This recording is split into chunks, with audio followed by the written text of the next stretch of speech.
अस्सलाम वालेकुम नाज़रीन, मैं हूँ रिज़वान जाफ़र। हमारा पाकिस्तान के साथ हाज़िर खिदमत हैं। पाकिस्तान में बहुत सारी एक्टिविटीज़ होती रहती हैं और हम अक्सर मुख्तलिफ़ इवेंट्स कॉन्फ्रेंसेस में भी जाते हैं। आज हम कराची में मौजूद हैं और यहाँ पर ख़ास तौर पर टूरिज़म के हवाले से बात हो रही है कि पाकिस्तान जो है में टूरिज़म कैसे बढ़ सकता है और यहाँ पे क्या क्या अपॉर्चुनिटीज़ मौजूद हैं। आज के प्रोग्राम में हम मुख्तलिफ़ लोगों से आपकी मुलाकात करेंगे। प्रोग्राम के पहले मरहले में हमारे साथ मौजूद है डॉक्टर ज़फ़र ताहिर साहब। सर अस्सलाम वालेकुम। आप जो है वो टूरिज़म एक्सपर्ट हैं। डॉक्टर साहब कैसे हैं आप? ठीक हैं, खैरियत से? ज़्यादातर दुबई के अंदर होते हैं आप। जी जी आप क्या समझते हैं, कैसे देख रहे हैं पाकिस्तान में टूरिज़म को? सर, बड़ा अच्छा टूरिज़म बड़े सालों बाद जो है ना रिवाइव होना शुरू हुआ है। क्योंकि हमने तो टूरिज़म किया 90s के ज़माने से ना। ठीक है। किस ज़माने आपने देखा होगा कि सेंट्रल एशियंस आते थे। हाँ 96 से 2006 तक काफ़ी जो है ना फ्लो था टूरिज़म का पाकिस्तान। फिर कुछ हालात चेंज हुए। अब ये इस साल अल्लाह ताला का शुक्र है कि कुछ बेहतरी आ रही हुई। है। हाँ आज भी आप माशाल्लाह देखें कराची जी शहर बिल्कुल, में एक्टिविटीज़ किसी हो में रही हैं एक्टिविटीज़ कराची हो में। रही मैं है देख रहा और हूँ लोग मुख्तलिफ जो है ना नई एयरलाइंस जो है उसका आगाज़ हो रहा है। मलेशिया की एक नई एयरलाइन है, उसका आगाज़ हो रहा है। उसके साथ साथ जो है मुख्तलिफ कंट्रीज़ हैं वो अपनी एयरलाइन पाकिस्तान में लाने की बात कर रही हैं। इसी तरह की पाकिस्तान की जो प्राइवेट एयरलाइंस हैं वो भी मुख्तलिफ नए पाकिस्तान से बाहर के डेस्टिनेशन बना रही हैं। जब तक हमारा प्रॉब्लम सर यही था कि दुनिया में कहीं भी जाना हो हम अपनी एयरलाइंस में तो जाते नहीं थे और हमें ट्रांजिट लेना पड़ता था कहीं जाने के लिए। अब जो है अगर हमारी अपनी एयरलाइंस कहीं जाएंगी तो हम डायरेक्ट डेस्टिनेशन में पहुंच सकेंगे, तो हमारा प्राइस भी कम होगा। कहीं जाना है, लेकिन सर जाने से ज़्यादा इंपॉर्टेंट होता है कि लोगों को बुलाना है पाकिस्तान। सर बिल्कुल आपकी बात सही है, बट मैं अगेन कहूँगा जिस तरह हमने स्टार्ट लिया है तो थोड़ा सा हमारी जो टूरिज़म इंडस्ट्री के लोग हैं इनको भी ट्रैवल करना चाहिए। जब तक हम जाके खुद देखेंगे नहीं समझेंगे नहीं तो हम एक्सप्लेन नहीं कर पाएंगे। और पाकिस्तान में जो है ना खाली टूरिज़म नहीं है, हमारे पास बहुत कुछ है। हमारे पास कल्चर है, हमारे पास बिज़नेस है, हम काफ़ी चीज़ें जो है ना आगे लेके जा सकते हैं। चलें, अच्छी बात है भाई। दुबई से आए हुए हमारे एक मेहमान जो कि पॉजिटिव बात कर रहे हैं, कुछ उम्मीद दिला रहे हैं, तो ये अच्छी बात है। Thank you very much. नाज़रीन, इस वक्त हमारे साथ मौजूद हैं सैयद फयाज़ अली शाह साहब जो कि मैनेजिंग डायरेक्टर हैं Sindh tourism development corporation government of Sindh के। सर अस्सलाम वालेकुम, कैसे हैं आप? कैसे खैरियत से? बताइए सर, कैसा जा रही है सिंध का टूरिज़म खास तौर पे? हौसला अफजा बात है वो ये है कि इस वक्त हमें फारिस से यूरोप से ज़्यादा टूरिस्ट मोहनजोदड़ो विज़िट करता नज़र आ रहा है। जो सबसे गर्म इलाका है मौसम के हिसाब से। तो इसका मतलब है कि लोगों का इंटरेस्ट हमारी हेरिटेज में, कल्चर में, हमारी जो कुजीन है, हमारी जो फोक म्यूज़िक है, लोग हैं, उसमें ज़्यादा बड़ा अच्छा, है। ये जो हम एक ऐसी स्टेटमेंट दे देते हैं कि पाकिस्तान कोई नहीं आना चाहता, पाकिस्तान कोई नहीं आ रहा है, यहाँ पे जो है वो ब्रांडिंग हमारी टूरिज़म की वजह से जो कुछ होता रहा है माजी के अंदर, जो हमने कुर्बानियाँ दी हैं वो कि हम शिकार रहे हैं इस टेररिज्म का, और हमारी फोर्सेस भी और आवाम भी जो है उसने बहुत सफ़र किया है, बहुत ज़्यादा कुर्बानियाँ दी हैं, लेकिन उसके बावजूद अब एक ब्रांड तो बन जाता है। तो इस वजह से शायद दुनिया नहीं आना चाहती। सर आप क्या समझते हैं? सर देखें, दुनिया को हकीकत मालूम है, ऐसा नहीं है।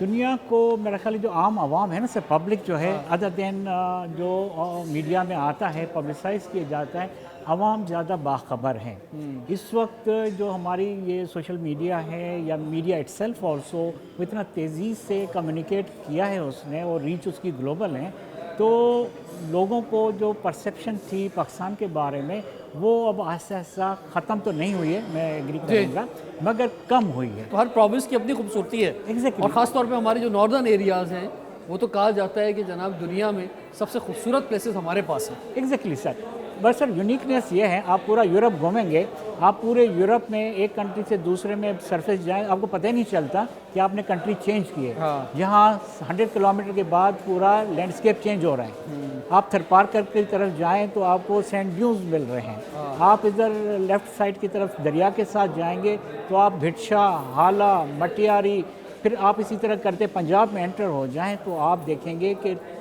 लैंग्वेज चेंज हो गई, कल्चर चेंज हो गया, कुजीन चेंज हो गई, आपके फैब्रिक चेंज हो गया, लोगों का रहना sir this is the uniqueness of Pakistan. Wow. फिर आप जो फर्दर नॉर्थ में गए तो now you are climbing, you are going into the mountains, तो माउंटेन के लोगों का तो मोहब्बत ही अलग है, बिल्कुल उनका लहजा ही अलग है। तो यू फील कि आपने एक ही ट्रिप में 8 से 10 किस्म के एक्सपीरियंस। टूरिज्म बहुत खूबसूरत मिक्सचर है और सिर्फ उनका नहीं, उन जगहों को जो देख रहे हैं लोगों का भी है, मिजाज का भी है, फूड का भी है, हर तरह का कल्चर है। एक और चीज़ आपको मैं बता दूं जो हमारी यूनिकनेस है, दुनिया में जो 2 सबसे बुलंद माउंटेन पीक्स हैं, एक एवरेस्ट है नेपाल की तरफ, तो हमारे पास K2 है। K2 8000 मीटर प्लस के ऊपर हैं, बट हमारे पास 8000 मीटर के 5 और पीक्स भी हैं। जी, जी। तो दुनिया भर से हर जो टॉप 10 है उनमें से 6 पाकिस्तान के पास ही हैं। एग्जैक्टली ये यूनिकनेस है। उसके लिए हालात कैसे भी हों, सर्दी गर्मी हो, हमारे पास एडवेंचर टूरिज़्म 12 महीने कंटिन्यू चलता है। एक्सपीडिशंस आते हैं। फ़ायदा क्या है कि उस माउंटेन के लोगों की जो कम्युनिटी है हमारी, उसकी एक फाइनेंशियल सपोर्ट होती है। हाँ। एक बिज़नेस जनरेट होता है। अब वहाँ पे ख़वातीन इस बिज़नेस में शामिल हो गए हैं। ख़वातीन खुद माउंटेनियर भी हैं, ख़वातीन खुद शेरपा भी हैं, जो सपोर्ट करती हैं और लोगों को आगे लेके जाती हैं। बहुत बहुत शुक्रिया फयाज साहब। It's my pleasure talking to you also. Thank you. नाज़रीन, हमारे साथ इस वक्त मौजूद हैं जनाब मोहम्मद हनीफ रिंच साहब, जो कि वाइस चेयरमैन है साउथ जोन के travel agent association of Pakistan के। सर, क्या हाल है पाकिस्तान में ट्रैवलिंग का? देखिए जी, ट्रैवलिंग में पाकिस्तान की जो ट्रैवलिंग के हालात हैं वो तो हमारा टूरिज़म से हमारा ताल्लुक़ ज़्यादा है। जी। तो पिछले चंद सालों में जो हमारे यहाँ ये मसाइल आए हैं, जिसमें सियासी भी है, माशी भी है, तो ट्रैवल हमारा जो है वो अफेक्ट तो हुआ है। अच्छा, अब वो जो लिस्ट आती है ना, अक्सर कहा जाता है कि जनाब मोस्ट डेंजरस कंट्रीज़, उसमें अभी हम बॉटम से नंबर 2 पे आ गए बिल्कुल हैं। यही मैं कहना चाह रहा था जो और आपने मुझे तो और फिर देखिए वाक़यात होते हैं, नंबर्स तो जाते हैं ना। अच्छा, पाकिस्तान एक बड़ा मुल्क है, 24 करोड़ की आबादी है, इतना बड़ा लैंडस्केप है, इतनी बड़ी डाइवर्सिटी है। कराची डिफरेंट है, लाहौर डिफरेंट है, इस्लामाबाद डिफरेंट है, KP के पेशावर डिफरेंट है, कोयटा डिफरेंट है। अब कोई वाक़या अगर मिसाल के तौर पे फाटक एरिया में भी होता है, तो बाहर के जो न्यूज़पेपर में आता है वो ये लिखा हुआ नहीं आता फाटा, वो लिखा आता है पाकिस्तान में हुआ है।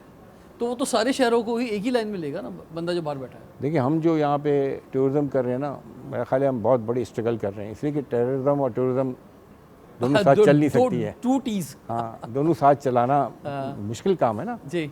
पाकिस्तान की भी बड़ी आबादी है, पाकिस्तानी भी अगर टूरिज़्म करना चाहेंगे तो वो कहाँ जाएंगे? तो वो सिर्फ और सिर्फ जाते हैं ज़्यादातर या तो समर में गिलगित बल्तिस्तान जाते हैं जी, या वो KPK या पंजाब की अपर साइड पे जाते हैं। बिल्कुल नारान, कागान, शोगरान, ये सारी जगहें हैं। फिर मरी है जो कि बहुत इंपॉर्टेंट पॉइंट है। और ये सारी जगहें जो टूरिस्ट पॉइंट हैं, इनमें क्या फैसिलिटीज़ है, इनमें क्या अकाउंटेबिलिटी है, इनमें होटल्स का जो चेक एंड बैलेंस है in terms of quality, in terms of amount, fair जिस तरह से वो सीज़न में ले रहे होते हैं, तो कोई है पूछने वाला या नहीं उनको? हमें सबसे पहले सिखाना होगा हमारी पब्लिक को कि सफाई जो ना वो बहुत इंपॉर्टेंट है। हम इन्वायरमेंट को गंदा करके आते हैं, हम चाहे लालाजाद जाएं, चाहे झील सैफुल मलुक जाएं, बिल्कुल। वहाँ पे भी हम रैपर्स फेंक कर आ जाते मैं हैं। झील सैफुल मलुक गया जब पिछले दिनों, तो एक तो झील सैफुल मलुक पहुँचना एक मुश्किल तरीन काम, यानी आप जीपों में जा रहे हैं, वहाँ से डीजल जीपों में, उसमें का धुआं आप देखें एनवायरनमेंट के हवाले से। और सर, मैं वैसी ही एक झील मैं गया स्विट्ज़रलैंड में, मैंने वहाँ जाके वीडियो बनाई कि यार ये झील सैफुल मलुक से जितनी खूबसूरत नहीं है, शायद झील सैफुल मलुक ज़्यादा खूबसूरत है, बिल्कुल सही कह रहे हैं। लेकिन यहाँ पे कोई गाड़ी इस इलाके में अलाउ नहीं है, सही। कोई मोटरसाइकिल, कोई किसी पेट्रोल डीजल वाली चीज़ अलाउ नहीं है। लोग पैदल जाते हैं या वो चेयर लिफ्ट लगी उससे पहुँचते हैं, या फिर पैदल चलते हैं लोग जो है। और बुज़ुर्ग लोगों के लिए, ख़वातीन के लिए वो इलेक्ट्रिक बस एक चलती है, बस वो भी कोई 1-1 घंटे बाद आती है। सही है। तो कोई गवर्नमेंट ने कुछ मैनेज किया है ना? गवर्नमेंट देखिए, और यहाँ पे किस तरह झील सैफुल मलुक में मैनेजमेंट है, और फिर वहाँ पे हम लोग जब जाते हैं, जिस तरह हम कचरा करते हैं, जिस तरह हाँ, हम मेरी wrappers तवज्जो इस फेंकते तरफ हैं, दिलानी जिस तरह है। हम मिनरल वाटर की बोतलें देखिए, हम फेंकते हैं हर वहाँ जाके। मीटिंग में गवर्नमेंट को तो ब्लेम भी कर देते हैं, गवर्नमेंट काम भी कर रही होती है। तो ये लोग कहते हैं ना, लेकिन सर, बात है ना, आप पब्लिक को ब्लेम दे रहे हैं, लेकिन यही पब्लिक और मुल्कों में जाके तो सुधर जाती है ना। यार मुझे आप छोटी सी मिसाल दें, क्या हम अपने बच्चों को बोलते हैं कि बेटा अभी तुमने चिप्स खा लिया, इसको रैपर को ज़मीन पे नहीं फेंकना है या सड़क पे नहीं फेंकना है? यही बच्चा जब हमारे साथ ट्रैवल कर रहा होता है पाकिस्तान से बाहर, तो वो 2 मतलब सोचता है कि मैंने चलती गाड़ी से रैपर नहीं। एयरलाइन भी एक बड़ी वजह होती है टूरिज्म को प्रमोट करने में, क्योंकि लोग जो है तो ट्रांजिट हमने- लेते हैं। अगर कोई पहले होता था, ये पहले कराची एक बहुत बड़ा ट्रांजिट पॉइंट था। देखें, इनके पास अभी मैं जहाज़ गिन रहा था, ये नई मुमलिकत है, नई एयरलाइन है उज़्बेकिस्तान। इनके पास 29 जहाज़ हैं जो अभी इन्होंने लिस्ट लगाई थी। जी, उज़्बेकिस्तान की बात हो। ठीक है। और PIA के पास जो है 13 जहाज़ ऑपरेटिव हैं फ़कत, 6-7 ख़राब पड़े हुए, उनको छोड़ें आप। और PIA के पास इतना बड़ा नेटवर्क है कि बहुत कम मुल्कों के पास है। हमारी बदकिस्मती है, अब हम PIA बेचने गए निकले तो कोई ख़रीद नहीं रहा। पिछले 2 साल से हम PIA को बेच रहे हैं। तो अब ये इसमें आवाम का कोई कसूर नहीं है, इसमें 100% हुकूमतों का कसूर है। ये आवाम तो नहीं जाएगा ना बेचने के लिए। बिल्कुल, हमने पिछले 40 सालों में अपने हर इदारे को खुद तबाह किया है। बस और हमने मुल्क की मफाद के बजाय ज़ाती मफाद अपनी जेबें भरने के लिए सब चीज़ों को तबाह बर्बाद किया, जिसकी वजह से आज हम इस जगह पे पहुंच गए। एक वक्त था कि कराची के बाज़ारों के अंदर, लाहौर के बाज़ारों के अंदर आपको फाउंडर्स बड़ी तादाद में नज़र आते थे, आज नहीं नज़र आते। कराची का जो खुसूसन क्योंकि दिल था ना कराची भी, कराची का बेड़ा गर्क होना शुरू हुआ है 1975 के बाद जी। अब कराची के आपके व्हाट्सएप और जब कराची का एयरपोर्ट जो था वो सबसे इस खत्ते में सबसे बेहतरीन एयरपोर्ट था, ना दुबई था उस वक्त, ना सऊदी अरब का वो एयरपोर्ट इस काबिल था, ना इंडिया में कोई एयरपोर्ट था ऐसा, और ना कोई एयरलाइन थी, सिर्फ PIA एक एयरलाइन। हमारी स्ट्रेटेजिक सिचुएशन इतनी बेहतरीन थी कि कराची में सारे जहाज टचडाउन करते थे। मुझे याद है 32 एयरलाइनें ऑपरेटिव थी। ऑनलाइन की बात कर रहा हूँ, ऑफलाइन की बात नहीं कर रहा। ऑनलाइन 32 थी। कोई दुनिया की एयरलाइन ऐसी नहीं थी जो नहीं आती थी। British Airways, Japan airline, Pan Am, you name it ना, सिंगापुर एयरलाइन, कैथे पैसिफिक। बिल्कुल, हमने अपने हाथों खुद अपनी तबाही की। इसका बेनिफिशियरी कौन है? हमारे पड़ोसी ममालिक, पड़ोसी ममालिक। दुबई हुआ, हाँ बस आप समझे, कतर हुआ, अबू धाबी हुआ। तो सर वो जो है ना एक प्रोग्राम के तहत ये सब कुछ किया गया। वहाँ पे आप देखिए वो कहाँ पहुँच गए और हम कहाँ पे खड़े हुए। हालांकि हमने वो एयरलाइन शुरू करवाई, हमारे सबको पता है, स्टाफ था PIA का उसने सब कुछ किया। और एमिरेट्स में तो E के जो कोड होता है आज भी E का मतलब एमिरेट्स और K फॉर कराची है। Sir thank you very much, आपने अपनी ख्याल का इज़हार किया। नाज़रीन, टाइम एक ब्रेक और ब्रेक के बाद हाजिर होते हैं। देखते रहिए प्रोग्राम हमारा पाकिस्तान। एक नए गेस्ट के साथ ब्रेक के बाद आपसे मुलाकात करेंगे।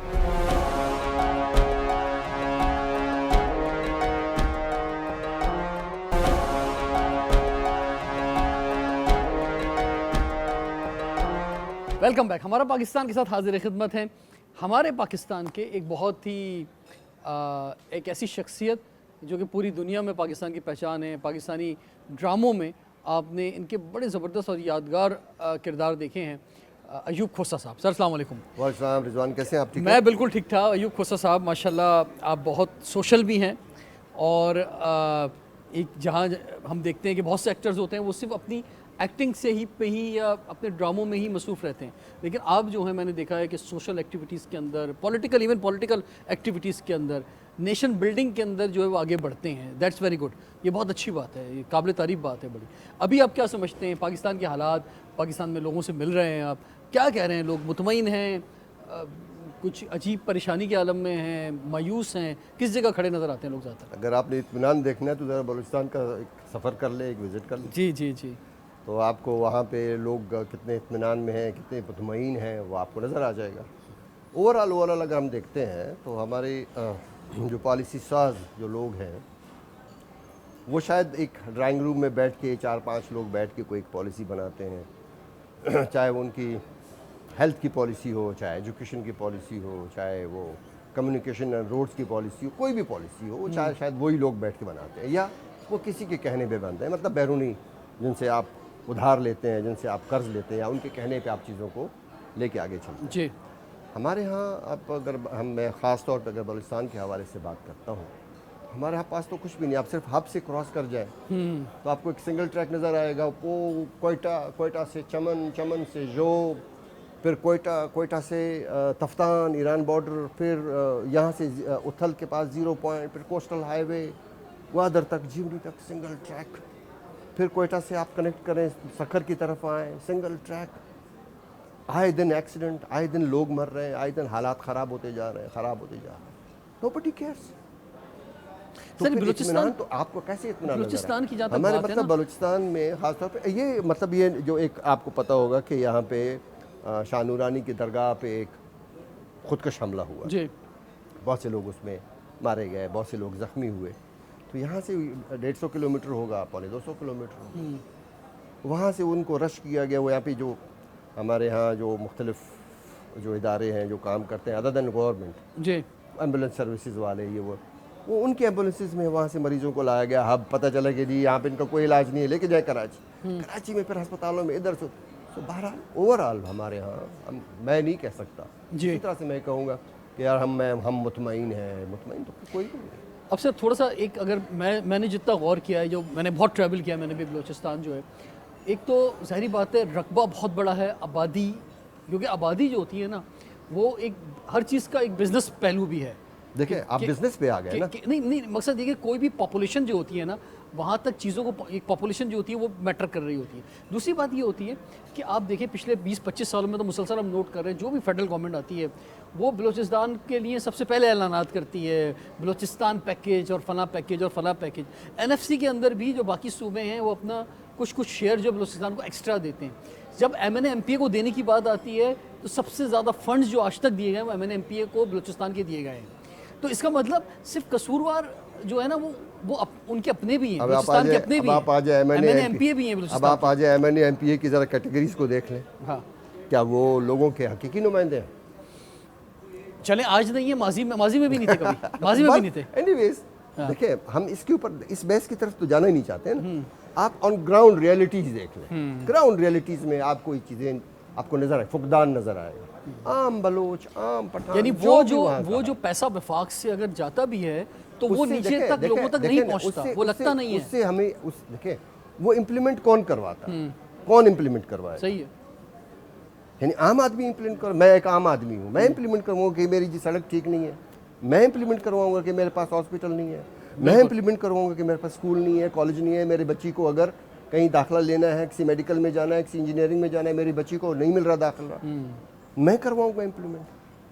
मेरे बच्चे को स्कॉलरशिप चाहिए, बाहर मुल्क जाना चाहता है, मेरा बच्चा टैलेंटेड है, वो कोई आर्ट की तरफ जाना चाहता है, किसी और फील्ड। मैं अपने बड़े बेटे के हवाले से आपसे बात करता हूँ कि वो एग्रीकल्चर सेक्टर में है, ऑस्ट्रेलिया पढ़ के आया, वापस आया, उसने कहा कि बाबा मैंने एग्रीकल्चर सेक्टर में जाना है। ज़ाहिर है हमारा फादर्स का यही है, सिंध में भी मेरे पास यही है, एग्रीकल्चर लैंड है, मेरे पास बलूचिस्तान में एग्रीकल्चर लैंड है, क्योंकि हम बॉर्डर पे रहते हैं, तो दोनों तरफ वो आया। मतलब he is the first one who brought black rice into Pakistan. ठीक, गुड। बड़ी हमने उसकी, मैंने अपने सोशल मीडिया पे कई टेलीविज़न प्रोग्राम्स में इधर उधर ब्लैक राइस लेकर आया, पता नहीं ब्लैक जौ लेके आया, ब्लैक वीट लेकर आया। उसने ज़ाहिर है वो उसके पास जो लिमिटेड रिसोर्सेज है उसके तहत ही सारा कुछ उसने किया। वो यहाँ तक कि वो यहाँ पे उसने वाटरमेलन जो नहीं होता पीला वाला, वो उसने ग्रो किया। लेकिन वो न बलूचिस्तान हुकूमत से हमें कोई सपोर्ट मिली, न सिंध हुकूमत से कोई सपोर्ट, कहीं से कोई सपोर्ट। अब उसको क्या चाहिए? उसको सपोर्ट चाहिए ना। मेरे पास पैसा इतना है नहीं कि मैं कहूँगा ओके जी तुम्हें क्या चाहिए, ये इक्विपमेंट चाहिए, ये इम्प्लीमेंट चाहिए, ये सामान चाहिए, आपने ज़मीन को यूँ हमवार करना है, आपने उसके लिए ये माहौल बनाना है, ओके जी I am there to help you. मेरे पास तो पैसा है नहीं।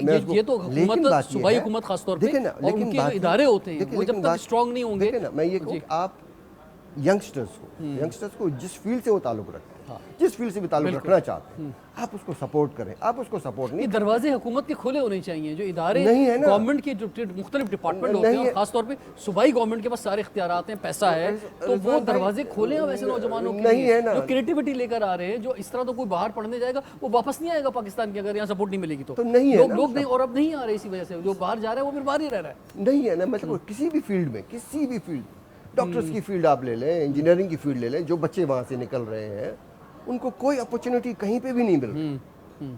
मतलब मैं ये नहीं कहूँ कि 100% नहीं मिलती होगी, लेकिन नहीं मिलती। आपने कहा कि ये बहुत बड़ी, शुक्र अल्हम्दुलिल्लाह हमारी बहुत बड़ी ज़मीन है बलूचिस्तान हमारा।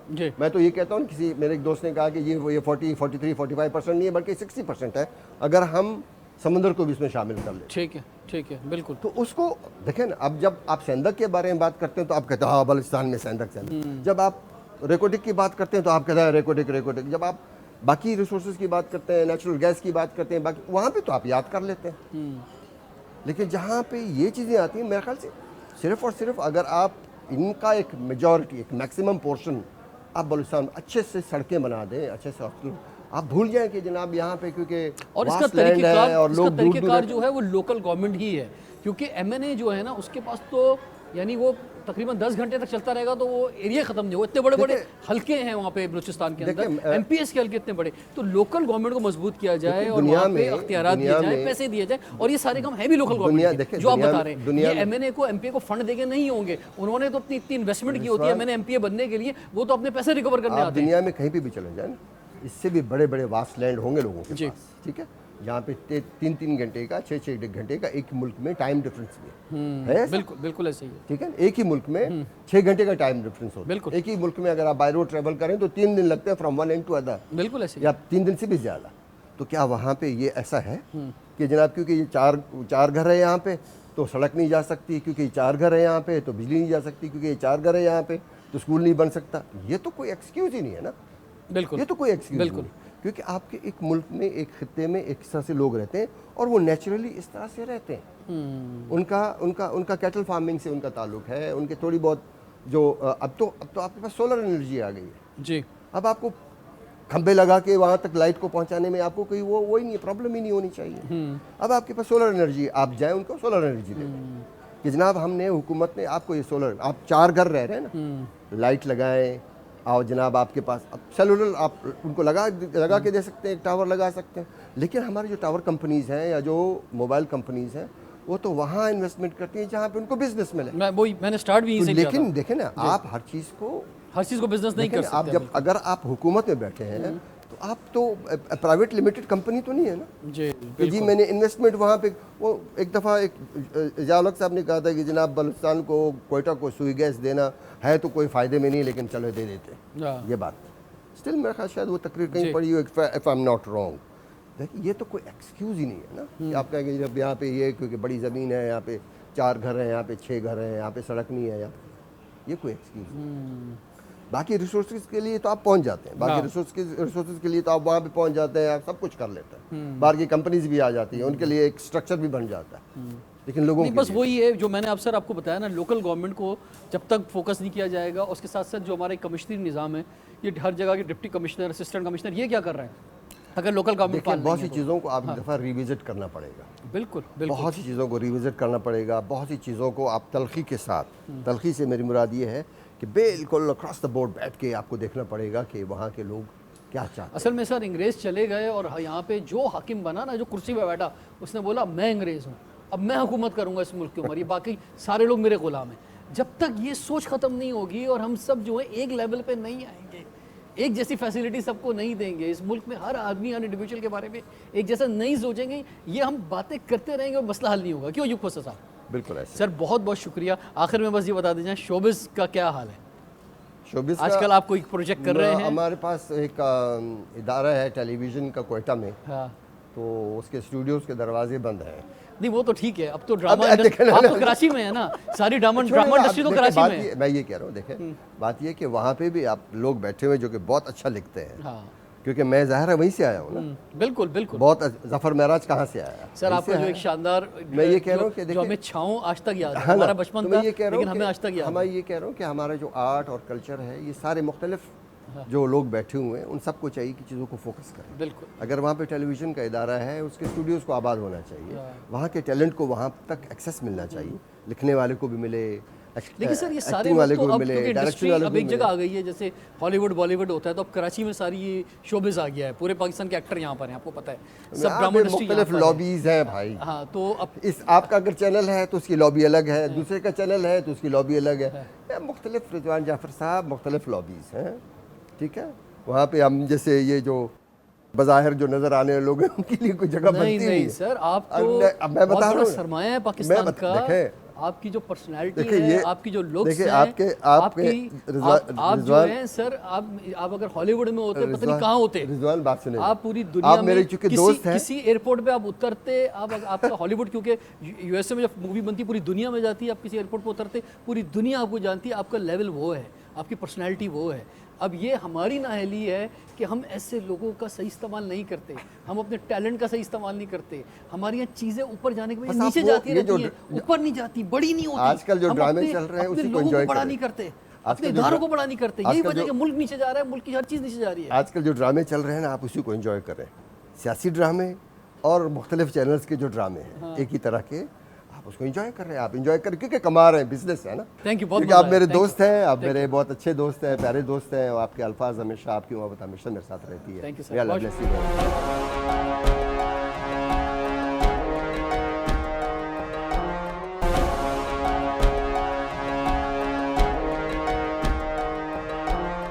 नाज़रीन, इस वक्त हमारे साथ मौजूद हैं अब्दुल वहाब GM साहब, जो कि मारूफ बिजनेस लीडर हैं, FPCCI federation Pakistan chamber of commerce and industry के कन्वीनियर हैं, इंडस्ट्रीज से रिलेटेड, और इससे पहले भी लॉ एंड ऑर्डर मुख्तलिफ एरियाज़ में आप काम कर चुके हैं। वहाब GM साहब, क्या समझते हैं इस वक्त कैसे हालात हैं मुल्क के? बिज़नेस लीडर्स जो हैं, आपका ट्रैक्टर का एक बड़ा बिज़नेस रहा है, अभी भी है, तो वो इकॉनमी को जो है वो बड़ा ज़बरदस्त ड्राइव करता है, जो लोग ट्रैक्टर बनाते हैं और एग्रीकल्चर से वाबस्ता होते हैं। इस वक्त जो है लोग मायूस हैं, मुतमईन हैं, कुछ उम्मीद है मुस्तकबिल से जो फैसले आ रहे हैं? एक्चुअली हमारे मसला क्या है कि गवर्नमेंट कोई फिगर सही नहीं दे रही हमें। जो फिगर्स आ रहे हैं उसको हम देखें तो हम तो बहुत अच्छे हालात में होते। अगर पाकिस्तान में इन्फ्लेशन नहीं है तो चलो पब्लिक तक तो पहुंचना चाहिए ना कि इन्फ्लेशन नहीं है, हालात सही है। वो बार्गेनिंग पावर खत्म हो गई ना लोगों के अंदर, नहीं, उसमें दिखा रहे हैं कि वो सैचुरेशन पॉइंट पे पहुंच गया। हाँ। और इतनी हाइप हो गई है, एक्सपेंसेस बढ़ गए हैं, तो गवर्नमेंट अगर इसका क्लेम कर रही है कि ये कम हो रहा है तो कम कैसे हो रहा है, तो बढ़ रहा है। उल्टा कैसे चल रहा है सिस्टम? तो मसला ये है कि गवर्नमेंट फिगर सही दे और नहीं, अभी जो इकोनॉमिस्ट को बिठा के 18% बात करें। तकरीबन बिजली की कीमतें कम हुई हैं, तो उससे जो है थोड़ा बहुत रिलीफ मिलेगा, ऐसी बात नहीं है। ये तो चीज़ अलग है। इतना छोटा मोटा रिलीफ 2-3 महीने में वो आहिस्ता आहिस्ता घटाते हैं, बढ़ाते हैं, फिर उसको घटाते हैं। तो इस तरह से वो बराबर करते हैं। तो लोग जो है ये तो जिमिक है, एक लोगों को वो गेम करते हैं। उनको चाहिए कि भाई वो आए लेके आए 50% पे। अभी तो आपका सोलर का भी हो रहा है, बहुत सारी और भी रिसोर्सेज हैं, उसको यूटिलाइज़ करें। फिर आप देखें दूसरे रिसोर्सेज भी कम होते जा रहे हैं। आपका पानी मिल नहीं रहा, लोगों को टैंकर पानी का लेना पड़ रहा है। उस टैंकर की वजह से कॉस्ट ऑफ डूइंग बिजनेस ऊपर जा रही है। अब ये इन्फ्लेशन कम हो रही है तो कैसे कम हो रही है, जिसमें हर चीज़ में बढ़ाई हो रही है, तो कम तो कुछ भी नहीं हो रहा। अब इंटरनेशनली आपका पेट्रोल की कीमत या फ्यूल की कीमत ये बहुत कम हुई है, 50% पे आ गई जी। वो 50% पे जब हमें पाकिस्तान में भी चाहिए कि वो आगे ट्रांसफर बिल्कुल, वो आगे तक लोगों तक जाए, वो जब तक वो ग्रास रूट लेवल तक उसका फ़ायदा नहीं हो पहुंचेगा। तो फ़ायदा क्या होगा? फिर आप देखें कि इस वक्त जो भी हालात है कहीं मुल्क की, अगर जनरली भी देखा जाए तो इतने अच्छे हालात तो नहीं है। आप देखें अगर ट्रांसपोर्टेशन का सिस्टम आप लेते वो इफ़ेक्टिव है, वो भी अगर लेने जाएँ पहले हमको 30,000 रुपये में कोई लाहौर का डेस्टिनेशन मिल जाता था, अब आपको 50,000 तक पहुंच गया। तो ये कम हुआ तो कहाँ से कम हुआ, तो ज़्यादा हो रहा है ना। बिल्कुल, ट्रैवलिंग तो बहुत महंगी हो गई इस वक्त। इवन ट्रेन के जो किराए हैं वो बहुत ज़्यादा हैं। अगर आपको एसी ट्रेन के अंदर जाना है, अगर आपको बाय एयर ट्रैवलिंग करनी है तो एक बड़ा मुश्किल काम हो गया बाय एयर ट्रैवलिंग करना, इतना महंगा हो गया। और पाकिस्तान में नई एयरलाइंस की ज़रूरत है, इकोनॉमिक एयरलाइन की ज़रूरत है ना। कमोडिटीज़ अगर है ना, उसको पहुंचाने के लिए अगर सस्ता सोर्स ऑफ जो के पहुंचा दे, लॉजिस्टिक सस्ता मिलता है तो इफेक्ट नहीं पड़ता है इतना। अगर महंगा मिलता है तो इफेक्ट पड़ता अच्छा सर, डॉलर जो है ना वो फिर भी सस्टेन है काफ़ी सालों से, पिछले 2-3 साल से हम देख रहे हैं, 1.5-2 साल से सस्टेन है। लेकिन उसके बावजूद अगर हम खित्ते की बात करते हैं, इंडिया में जो डॉलर रेट है, बांग्लादेश में डॉलर रेट है, हमारा उसके मुकाबले में मल्टीप्लाई 3 है उसकी। वो भी एक बड़ा रीज़न है महंगाई का। देखिए, दो चीज़ें हैं। एक एक्सपोर्ट के रीज़न में वो चाहते हैं, जो हमारी गवर्नमेंट समझती है कि हमारे पास जो रेमिटेंस आ रहे हैं तो ज़्यादा पैसे मिलते हैं लोगों को, तो इंटरेस्टेड होकर ज़्यादा लोग भेजेंगे, ये तो सर, ट्रांसफर करेंगे। ये समझ, मुझे तो लॉजिक समझ में नहीं आता। ये सोच रहे हैं। ठीक है। दूसरा एक्सपोर्ट करते हैं तो वही है कि ज़्यादा पैसे आते हैं तो एक्सपोर्ट, लेकिन वो ये नहीं समझते हैं कि आप इंपोर्ट भी तो करते हो। हाँ। जब आप इंपोर्ट करते हो तो कॉस्ट ऑफ डूइंग बिजनेस बढ़ गया, हाँ। फिर वो आप महंगा पड़ा, तो आपने अगर डॉलर में भी बेचा तो वो कैसे आएगा? और हमारा जो इंपोर्ट का डिफरेंस है वो मोर देन $10 बिलियन है, यानी $10 बिलियन ज़्यादा हम इंपोर्ट करते हैं। बढ़ता आ रहा है, बढ़ता जा रहा है। और इससे पहले कम था, हम 20% पे थे गैप, फिर 60% पे पहुंच गए, आहिस्ता आहिस्ता 80% पे पहुंच गए। अब क्या होगा ये नहीं पता।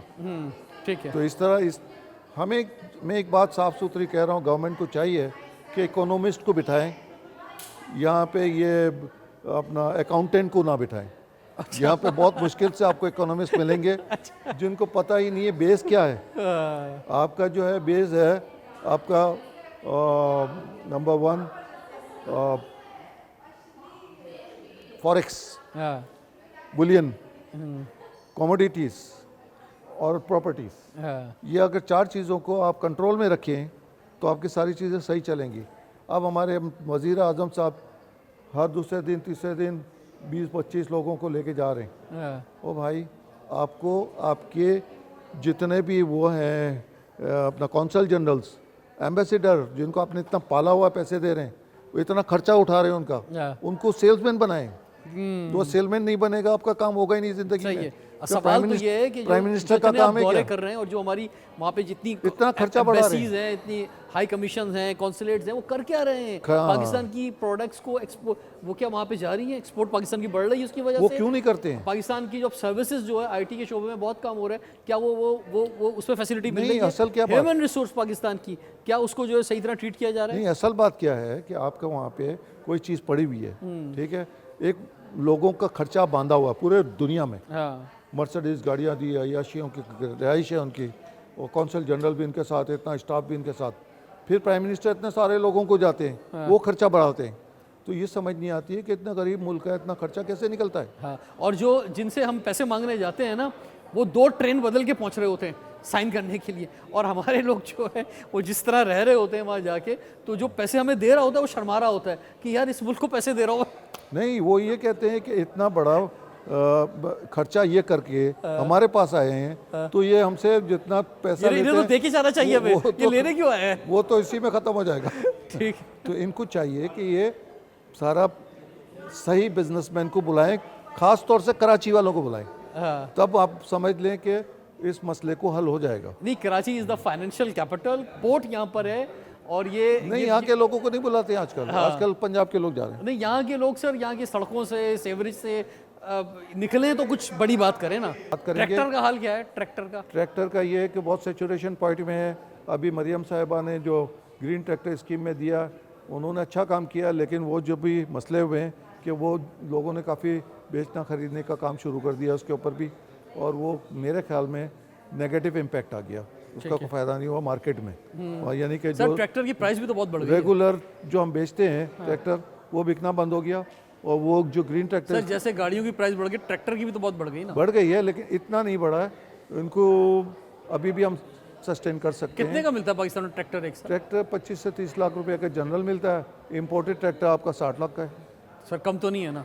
तो होना ही नहीं चाहिए ना। तो ये जो पार्ट्स बनाते हैं वो महंगा बनता है। क्यों बनता है? कि आपको इलेक्ट्रिसिटी महंगी मिलती है, आपको गैस महंगी मिलती है, आपको पानी महंगा मिलता है, वो सारी चीज़ें मिलती है, तो इस इम्पैक्ट उसके ऊपर पड़ता है। तो जब बेचेगा क्या वो लॉस करके बेचेगा। फिर हम लोग बनाते हैं तो हम अपने उसमें बहुत सारी चीज़ें रखते हैं, फिर टैक्सेस भी गवर्नमेंट नहीं छोड़ता, वो भी डाल देते हैं लोग उठा के। भाई आप अपना खर्चे कम करो, टैक्सेस कम करो, आप तब जब जाके हो सकेगा। आप लोग खूब ऐश करो और यहाँ पे लोगों पे बोझ डालो, ऐसा नहीं हो सकता। नाज़रीन, हम पिछले 40 साल के अंदर ख़ास तौर पे बहुत पीछे रह गए और दुनिया बहुत आगे निकल गई है। अब हमें जो है वो बहुत फास्ट भागना होगा, बहुत तेज़ दौड़ना होगा, जब जाके हम जो है इवन ब्रेक इवन पे पहुंच सकते हैं, इवन अपनी आवाम को जो है फैसिलिटीज़ दे सकते हैं, और फिर कुछ तरक्की की मनाजिल जो आगे तय कर सकते हैं। रिजवान जाफर, इजाज़त दीजिए, देखते रहिए प्रोग्राम हमारा पाकिस्तान।